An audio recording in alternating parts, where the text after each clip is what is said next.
understanding also of the context of that hadith. So more than once he referred to the Prophet, quoted as saying, don't begin greeting of Jews and Christians. Does he know, Mr. Safa, the background of this? The background is already in the books of tafsir, that some people, among the people of the book, Jews in particular, in Medina, when they came to greet the Prophet, they twisted the word as-salam into another Arabic word, as-sam, which means, instead of peace be with you, death be with you. And the Quran in one verse actually says, when they come to you, they greet you in a way not greeted to by God. So what the Prophet basically told, because he didn't want to come to their level and tell a death with you too. And they twist the word so it sounds like peace be with you. So he said, all right, for them, not for all Jews and Christians all the time, everywhere. He said, for those particular people, if they don't initiate greeting with them, they showed arrogance, they showed assault, unfair assault on Muslims and the Prophet. But if they greet you, say on you too. So if they say peace be with you, you're saying you too. If they say death be with you, you're saying you too. So you're not trying to just dealing with them on a level ground. Mr. Safa was telling me, how do you translate God destroy them? Actually, there are other translations also. You go, for example, to Muhammad Asad translation. He has a long footnote. I have it with me here, actually. I can give a copy to Mr. Safa if he wishes, or willing to read it. I said that idiomatically, this was used by Arabic, قاتلكم الله, by way of wonder. Just like say, how could you worship other than the creator of heavens and earth and all prophet? It doesn't necessarily mean curse, as some people translate it. Go to the translation by Muhammad Asad on this. Again, many statements were made about the Quran. I think Brother Safa is willing, and I'm sure he should be willing. Maybe he can attend a course. I give a complete course in the university, Introduction to the Quran. His narration about what the Quran says, how was the Quran collected, what Uthman did. I would be willing to answer him if he would care to come tomorrow to correct all of this misconception that we find only in polemical type of literature. The other thing that I would say about the Jews and Christians being condemned and so on, and they should be driven from Arabia. The facts belie what is being said.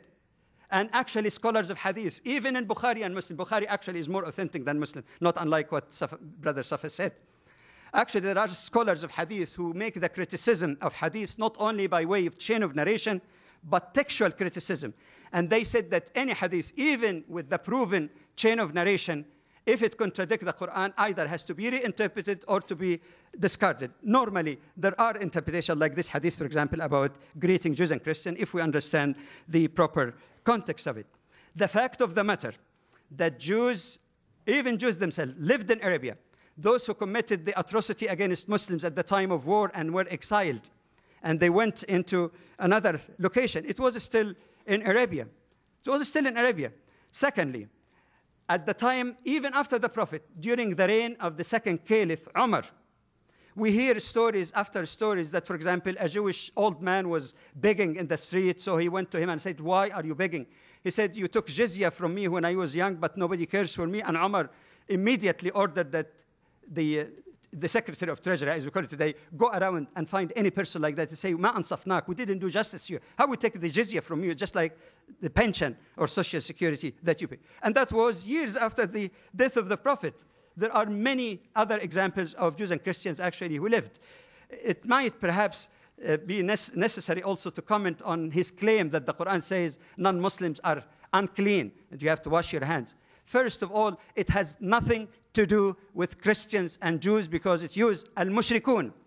And the question of being unclean is not physically, it is the question of their belief in idolatry. And he should join us as a good Christian in condemning idolatry.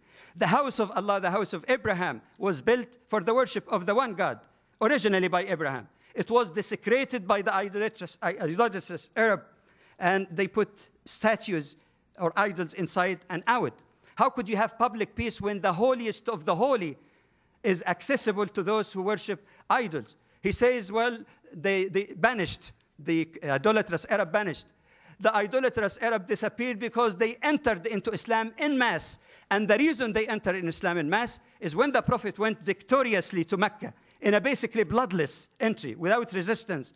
He stood at the Kaaba, the house of Abraham, and after he destroyed the idol that desecrated it, he says, you people who persecuted him and his followers, what do you think I'm going to do to you?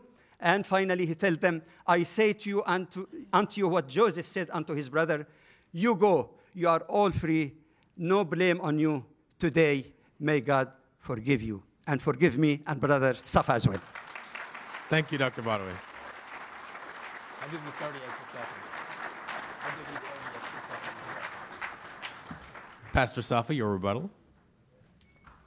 You'll have an additional 30 seconds. You know, I really like Dr. Badawi.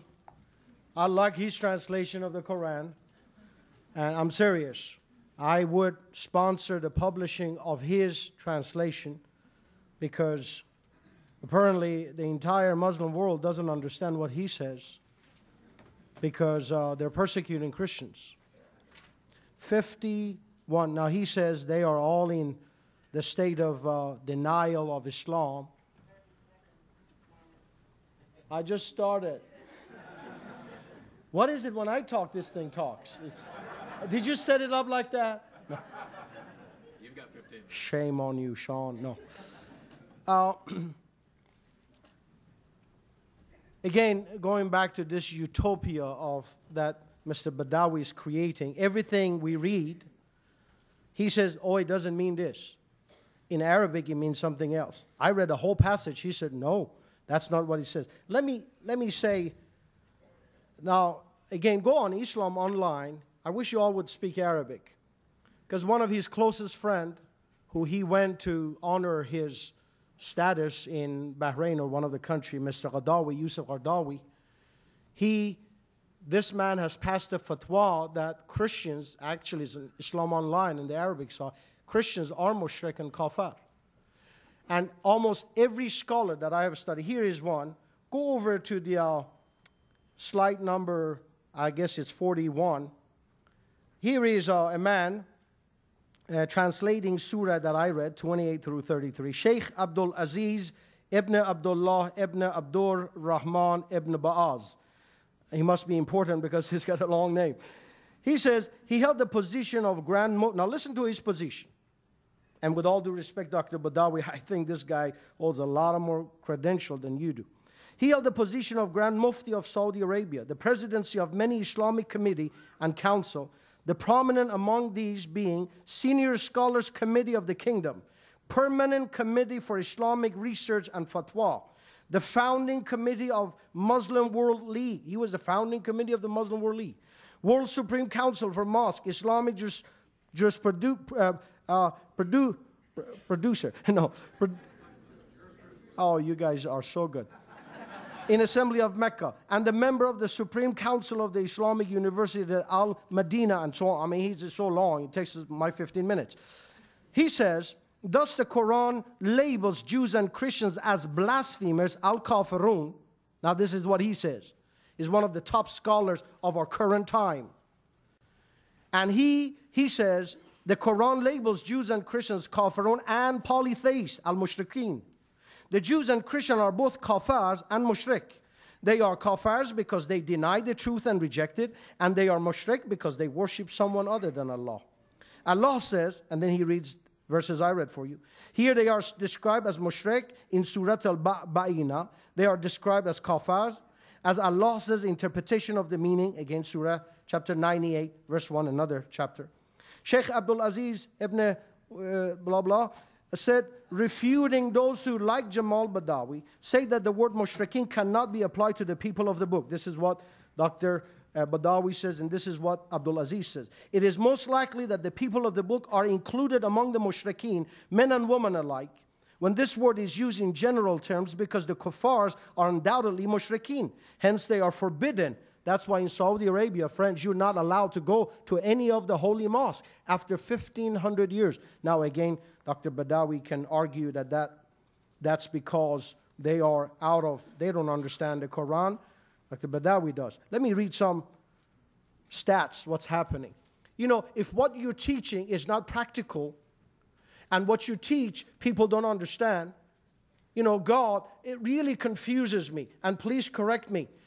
Of course, there's no more time for rebuttal, but I'm trying to understand this. Why would God speak in a language only 20% of the world's population speak it? Or, I'm sorry, 20% of the Islamic world speak, or less than that, if it's 1.6 according to him. I calculated 1.3 billion. That why would God speak in a language that only 20% understand it, and then you have